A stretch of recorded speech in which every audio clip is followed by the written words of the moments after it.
United States has been running jihadists for more than 45 years, actually. This goes back to Zbigniew Brzezinski bringing in jihadists from the Middle East to fight in Afghanistan as a trap to bring the Soviet Union into Afghanistan in 1979, something that Brzezinski explained in a famous interview in Le Nouvel Observateur in 1998, that the U.S., yes, used jihadists for this purpose. And after that, the U.S. continued to recruit Al-Qaeda, Osama bin Laden links, and others in many places in the world. In Syria, when Obama sent the CIA in to overthrow Assad, who did he arm? Jihadists. Well, how credible is the United States government claim within 55 minutes of the report of the attack that this was done by ISIS-K? A, how credible is that? And B, what is, in your view, ISIS-K? Nothing the United States says about this has any credibility whatsoever, because the United States lies about everything repeatedly, especially about all issues of this sort. So it could be true, but the fact the United States said it so quickly after the attack and so authoritatively makes it less likely to be true than more likely to be true. It did not say we will work with the Russians to uncover the perpetrators of this horrible crime. It said within basically minutes, this was not Ukraine. This was ISIS-K. We know how this was done.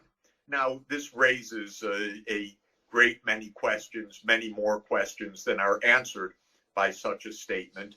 But we know that the United States engages in jihadist-linked terror and has done so for decades. In the Balkans, it has done so in the Middle East, it has done so in Central Asia, and it could very well have done so, or its client would have done so in Ukraine. So nothing the United States says about this proves anything. In fact, in my view, it has no weight or first weight.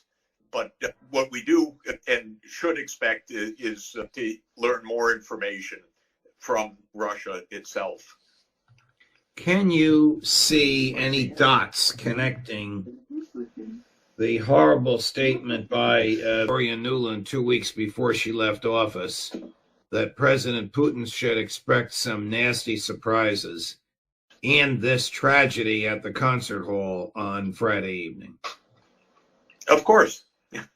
Of course, it may not refer to this, but it very well could have referred to this. Nothing about the U.S. action should be taken for face value.